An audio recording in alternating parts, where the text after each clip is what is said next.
Hola, hoy vamos a ver cómo restablecer de fábrica el dispositivo Honor Power.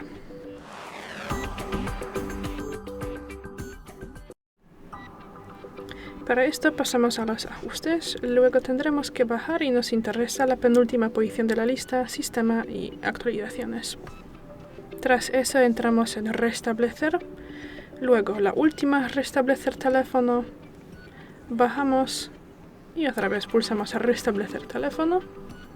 En esta etapa podemos crear una copia de seguridad y también podemos decidir si queremos borrar o no la tarjeta eSIM.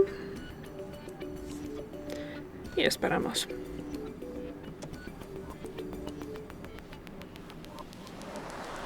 Bueno, y ya es todo. Gracias por ver el vídeo, déjanos un like y suscríbanos. Hasta luego.